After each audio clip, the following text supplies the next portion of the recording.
That's your two-way sports talk telephone number. I saw that Djokovic won today. He's playing in Monte Carlo, as is Nadal, no Fed.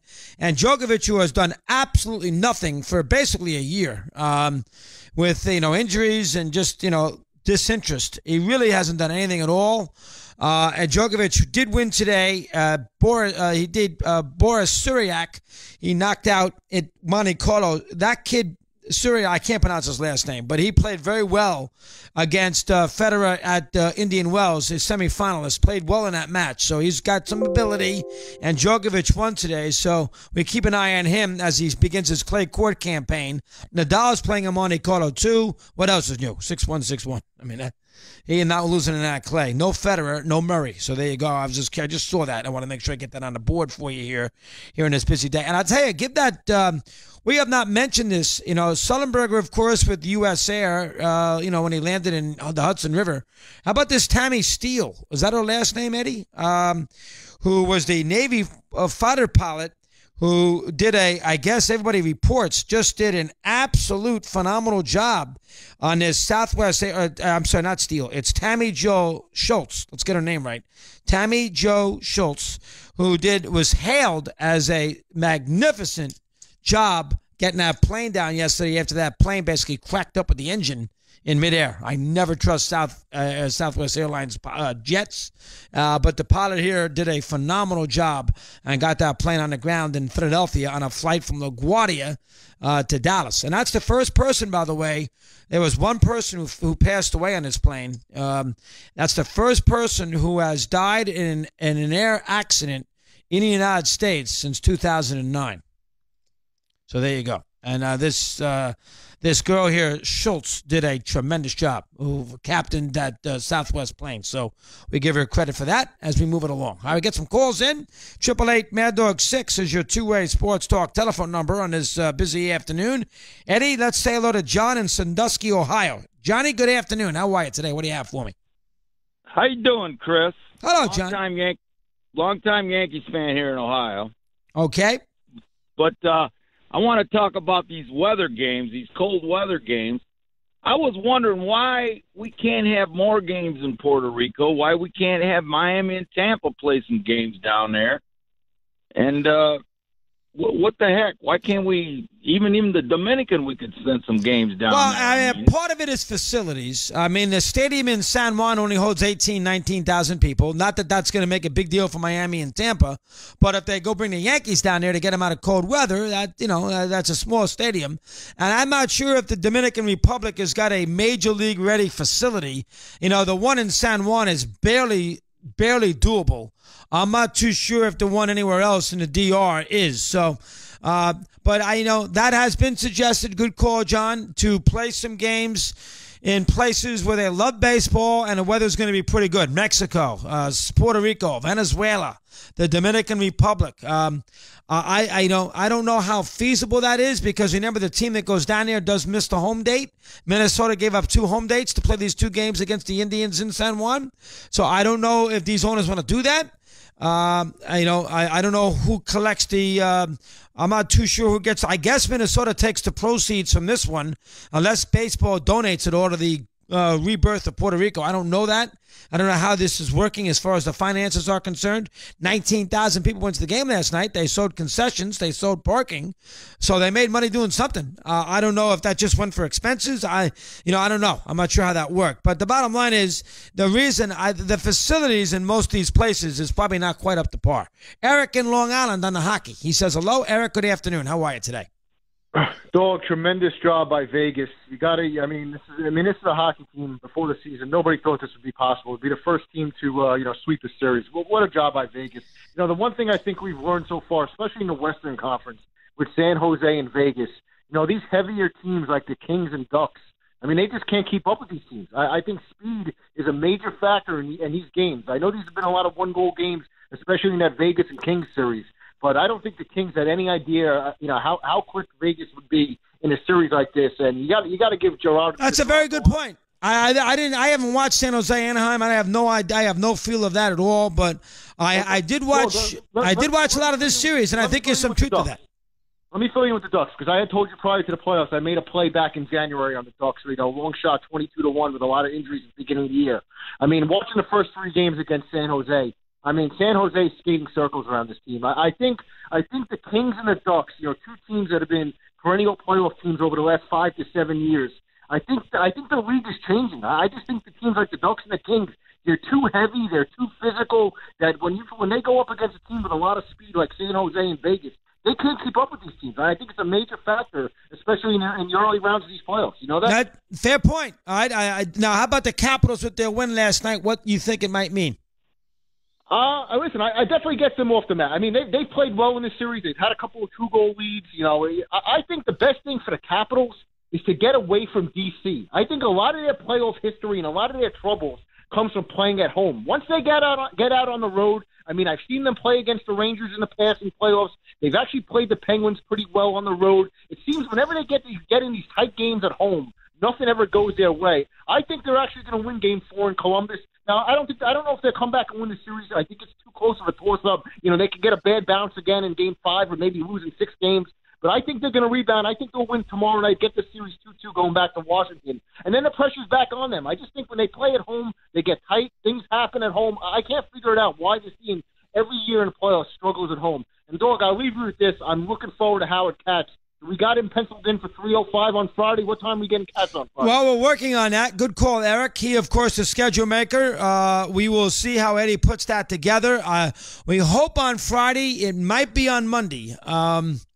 We have to make sure of his availability. He might have things to do on Friday. That's what happened to us last year. We lost him on the day after. Hopefully this year, we don't have Bill booking it, so that concerns me. But hopefully this year we will get Howard on the Friday. But he only does the one interview, so yeah, if you want, I'm sure they put out, they have somebody discuss it somewhere. But as far as Katz is concerned on the radio, he doesn't do a lot. So we'll get him. We'll get him one of those 2 days. We'll ask him all the questions that need to be asked with the NFL schedule. I can't get enough of that schedule. Obviously, I obviously from the standpoint of the Fox schedule and the standpoint of the ESPN Monday night. They haven't got a team yet. Joe Tessa, who he works with. There's a lot of pressure on the NFL to give Fox good games on Thursday with all the money they spent. We'll see how, and Fox swears they're going to get a great schedule. We'll have to wait and see on that. Lots of times it's the Tennessee-Jacksonville games on Thursday. We'll have to wait and see. AFC South dominates that night. We'll get a little feel of that. We'll see how the NFL can take care of everybody and away we go. And I am not, by the way, one other thing. Brady's going to play, all right?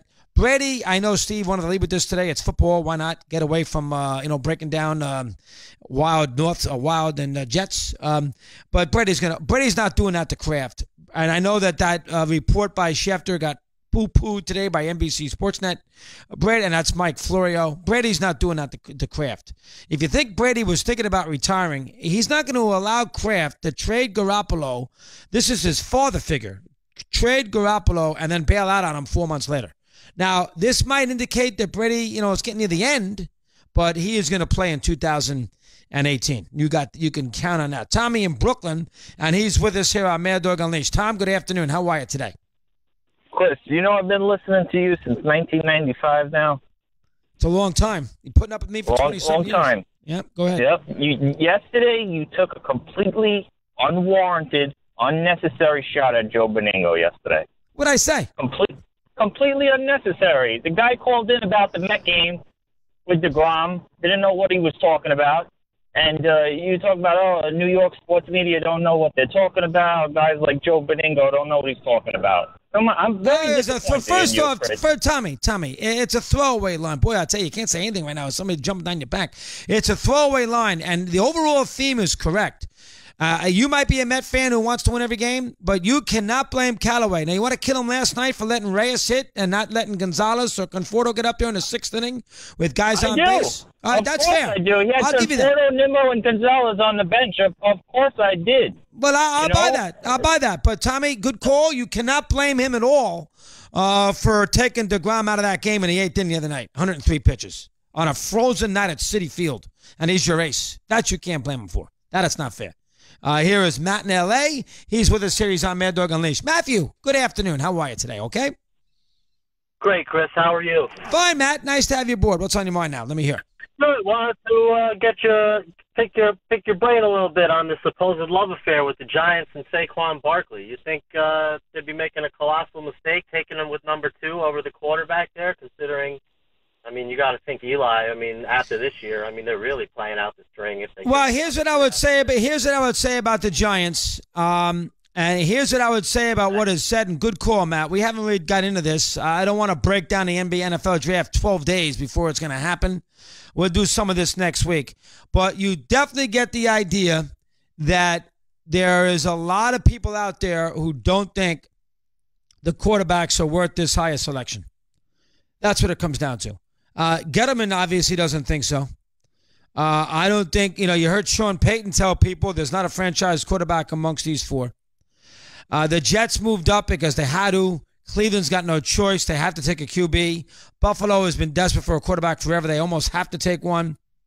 But the feeling you get, just getting a sense of it, is that these 4 quarterbacks are projects. You got the one guy in Wyoming, Allen, who completed 56% of his passes and played in the lousy league.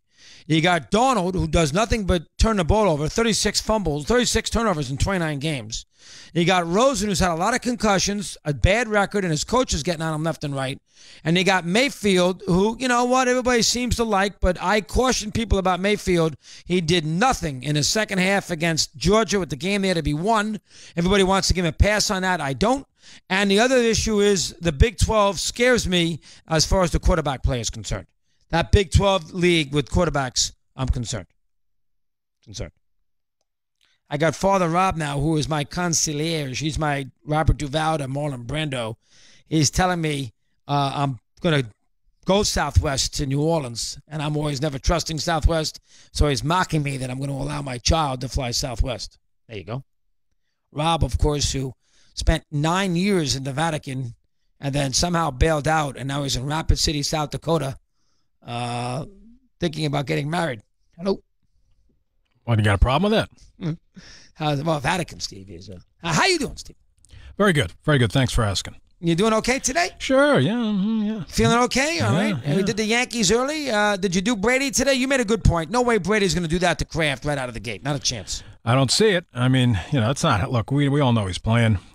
Look, I fully think that there is definitely an issue going on there. There's some discord, and first time in a while, so there's some cracks. But he's playing, and he's not gonna say to Kraft, "All right, here's Hoyer. Good luck to you." Yeah, after they traded Garoppolo to make him happy. Yeah, they're not gonna do that. So there's no retirement party being planned at this point. I don't think. I completely agree. So, and you like Mayfield out of all the quarterbacks, correct? I do, because he's a bit of a playmaker. Danny loves him too. Danny loves Mayfield, loves him. He thinks this class is actually weak and overrated, and thinks he might be the best out of the bunch. That's his point. If I were the Browns, I would take Barkley with that first pick. And then I would take a quarterback after that. Now, they won't do that. They will, because they can't afford to blow this. They have to take a quarterback with that first pick. They have to take a quarterback. But you could actually, people have actually suggested, and I know it's crazy, they have to take a quarterback, but, could you take the best offensive player in Barkley, the best defensive player in Chubb, if you think he is, and roll the dice with Tyrod Taylor? You can't do that.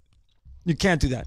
You have to, for a franchise that did not draft Watson, for a franchise that, let Wentz and Goff go right under their noses, for a franchise that, among other things, Tim Couch, I know. They have to take a quarterback. They have to take a quarterback, so they can't take that chance. Yeah, now the question is and I think they're going to take the one in the first pick. I don't know which one. I'm assuming probably, it sounds like Josh Allen. Take him with the first pick, and then I think you're going to see the Giants take Barkley, and I think you're going to see the Jets take Mayfield. That's what I think is going to happen. And then at 4, I don't know where the Browns are going at 4. I don't know what they'll do at 4, but I think if you're asking me right now, I think Allen, Barkley, and Mayfield are going to be the first 3 picks in the draft. I think Rosen will drop, and I think Donald are going to drop. I think the Jets like Mayfield. Yeah, and he's got a little bit of an attitude. Mm-hmm. He's, as you said, he got a little chip on his shoulder. I think he's a sort of player that the Jet fan base will kind of enjoy. The Jets always got a little bit of inferiority complex anyway. The one thing about taking a guy like Mayfield is that it concerns me with Todd Bowles, who's a very, very conservative coach who will probably let McCown start. And that would worry me because he's not a big offensive coach. He plays every game. I don't like that combination, but I think they're going to take Mayfield myself at number 3. Yeah, I'd be interested to see what happens. It's going to be a fascinating week in 8 days now, right? A week from tomorrow. And I think that Gettleman's going to take Barkley with the second pick, providing the Browns don't take him. Yeah. It may shape up that way. I mean, he could trade down with Buffalo. The trade possibilities add some big time. Yeah, he could trade down with Buffalo, get their 2 first-round picks, and then get the second-round pick, and then maybe trade up to get one of these linemen from the Notre Dame, the guard or the tackle. He could do that. But as if you listen to his hints with the number 2 pick in the draft, I have to be able to envision myself or envision the player getting a Hall of Fame jacket at the end of his career. And I don't think Gettleman believes for sure that a Hall of Fame jacket is going to be on any of these quarterbacks.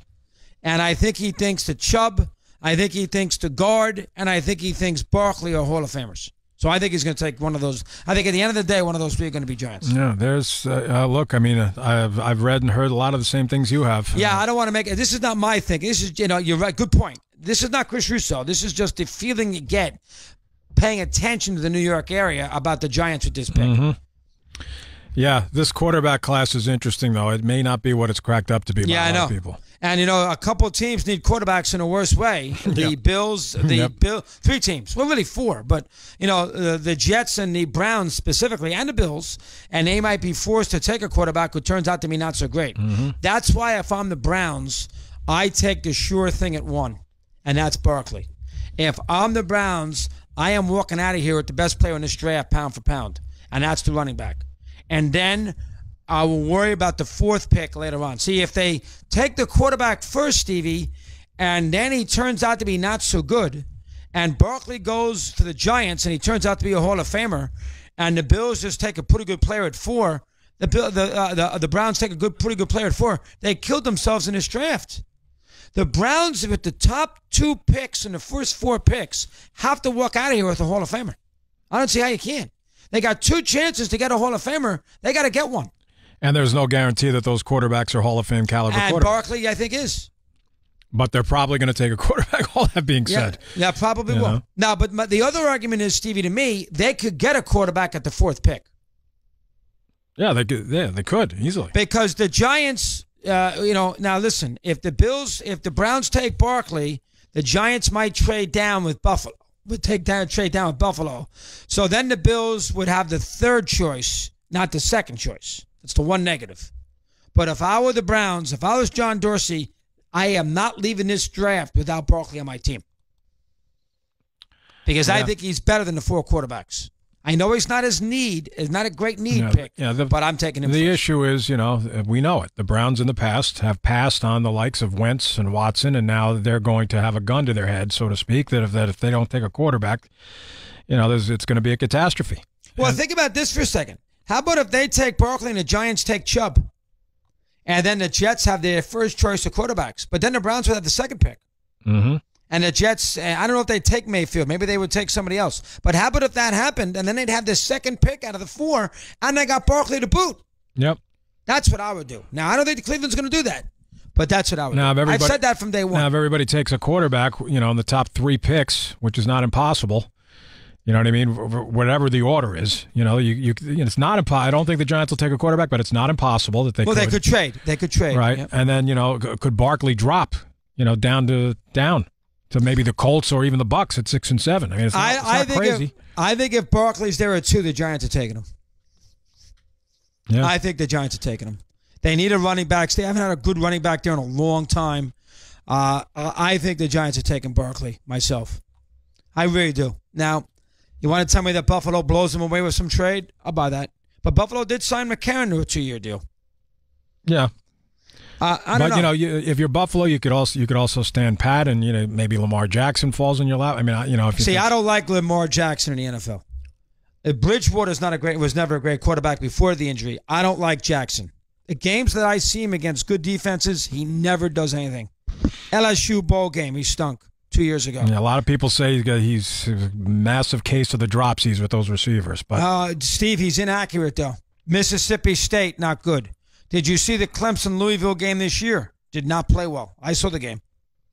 And plus the fact, let's not forget, Teddy Bridgewater, he's not that much. Is he better than Teddy Bridgewater when he came out? And Bridgewater's not a great NFL quarterback before he got hurt. I don't love him. Well, we'll see. There's a lot of different possibilities that could shake down here. But, the possibility of trades makes the whole thing, adds some intrigue to the whole thing. And, well, Denver. You could have a bunch. Well, you could have Denver and you could have Buffalo. Yep. You could have Buffalo. I do think, though, if Barkley's there, the Giants are going to take him. I really do. Yeah, a lot of people still think they could take a quarterback, but we'll see. I don't see that. He loves Eli. He's been saying nothing but praise about Eli. He also, the Giants didn't spend $60 million on Nate Soldier for a rookie quarterback when they got Eli. Right, but I mean, you could have Eli in there for 2 years and have some protection for him. Steve, you can't use the second pick in a draft to have a guy sit. You can't do that. He's going to sit for 2 years and watch Eli, and who knows when Eli's want to quit. One thing about Eli wants to play forever. We saw how he reacted this year with Geno. I mean, he went nuts when he wasn't going to play the whole game. What makes you think Eli's not playing a couple more years? Yeah, look, I don't know. And Gettleman is also 65 years of age. He's not 50. He's older. He wants to win and get out. Yeah, well, if you take Barkley, it's obviously immediate infusion into your offense. Immediate. And he's the most, a lot of people will tell you he's the most talented player in the draft. I think he is. Yep. All right, we got scores today, Stevie. Go ahead, give me a quick rundown. What do you have for me? All right, we've got a couple of finals in the National League. Brewers shut out the Reds 2-0. Pirates beat up on the Rockies 10-2. Cardinals and Cubs were washed out. American League in progress. Fourth inning, White Sox lead the A's 6-4. Blue Jays, and let me just double check and just get the latest up there. Bottom five, it's 4-4 now. 4-4. Okay. It's 9-4, by the way. The White Sox lead the A's in the fourth inning. 4-4. Royals and Blue Jays finals today. Rays beat the Rangers in Tampa 4-2, and the Tigers got a Dixon Machado homer in the ninth and beat the Orioles 6-5. All right, anything else? That's it for baseball. You heard about Bruno Sammartino passing away. Yeah, I did. Yep. I can see that you're crushed by that. Let's see. I told you about the NFL games. Yes, you did. Starting a little bit earlier now, 8:15 for Monday Night Football instead of 8:30. They did get carried away, ESPN, with that pregame show and the in the booth pregame nonsense. Get to the game, for crying out loud. Get to the game. I think it helped. 15 minutes, not bad. These other ones, Thursday Night Football, a 5-minute earlier starting time. I'm not sure how much of a difference that makes. And Sunday Night Football will begin at 8:20 instead of 8:30. Of course, you got NBA tonight. See if LeBron and the Cavs can bounce back against the Pacers. Boy, tomorrow would be interesting, huh? If they drop this one and go back to Indiana down 2-0. Yes, and you'll get home about 8:30 at halftime tonight, right? Yeah, why not? All right. Yeah. Good job. Good update, Steve. Oh, thanks. Thanks, Chris. All right, very good. Second time out, we continue here on Mad Dog on